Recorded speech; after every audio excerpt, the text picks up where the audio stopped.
Hi, and welcome once again to our Founders Speak series, where I share tips and tricks from the IndianRaga production set. We see many comments from you asking about how we did certain choreographies or why we used a certain instrument or setting. So here we are. Now in this video, let's talk about musicality in dance, or using the music effectively to mirror the emotions in your choreography. A dancer's ability to take the mood and the emotive progression of each chord and note within a score and play it out in physical form makes it a captivating performance. Else, it feels like the music and the dance are disconnected. Now, for many full-fledged live productions, leading dancers get their music specifically commissioned and work hand in hand with the music producer at every step to bring the music and the choreography together seamlessly. But in the day and age of social media, oftentimes dancers are using existing music and choreographing to it. So, embracing the musicality effectively becomes even more important. To give you more specific insights from a technical perspective, here's one of our first group fellows, Ramya Durvasula of Kalanidhi Dance, to share how she and her team embraced musicality for their fellowship choreographies.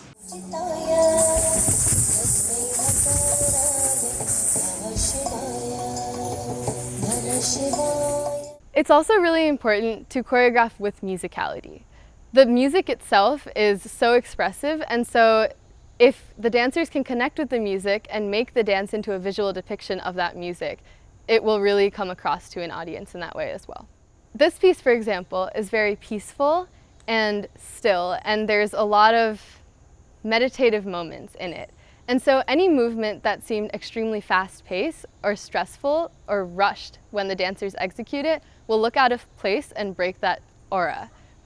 However, there are a lot of pieces, for example Shiva Tandavams, that are very fast and powerful. And so if a movement is too slow or doesn't have enough energy, it may look out of place in the same sense. Ankita and Ritika will demonstrate a specific example of where being slower and more deliberate is powerful because it connects with the flow of the music.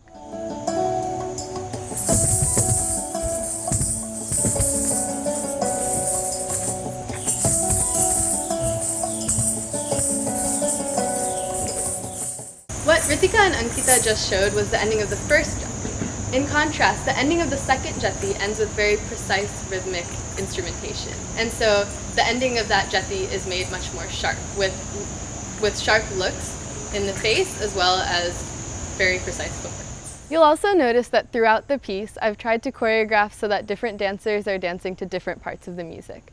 So whether it's the vocals or various instruments or the percussion, sometimes the dance matches each of those layers. Another thing to avoid is overcomplication. It's really tempting to have a lot of patterns in space and also have dancers start different movements at different times. But in this dance, we had a key example where I was too ambitious with the movements, and what I thought would look nice actually looked very chaotic. So we ended up simplifying that movement so that we kept the spatial pattern, but everybody was doing the same things with their hands.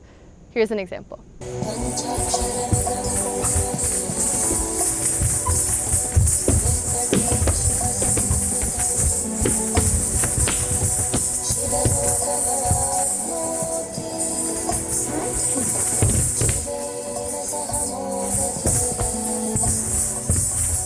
Another good thing to keep in mind is to make sure that the pads between sections are logical and balanced. You don't want to have an imbalanced movement where one dancer has to go all the way across stage and it's very noticeably not, it doesn't look like it's intended to be in the choreography.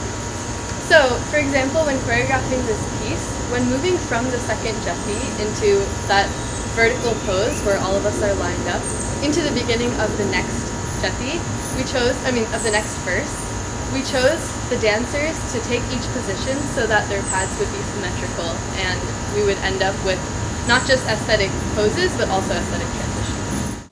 Hope you enjoyed hearing from our fellows about imbibing musicality into their choreography. And if you're wondering that it feels very complex, it's actually not if you think of it in layers. Most times at the fellowship, the first draft of choreography is very raw, and a lot of it gets thrown out by the time we get to the final draft. but it is that first step that is super critical to let the piece take shape. So don't worry if you don't have a great handle on musicality in the very first draft, but do actively think about it as you start refining the piece. Our panel of experts at IndianRaga shares detailed feedback on musicality and other aspects to our fellows as they choreograph their pieces. So if you're looking for some hands-on experience, do check out details below and apply to the online IndianRaga Dance Fellowship that takes place multiple times a year. If you'd like to learn more about a specific topic related to music or dance, let us know in the comments below. I hope to see you again soon in our next Founder Speak segment. Swaraupaya Jatadharaya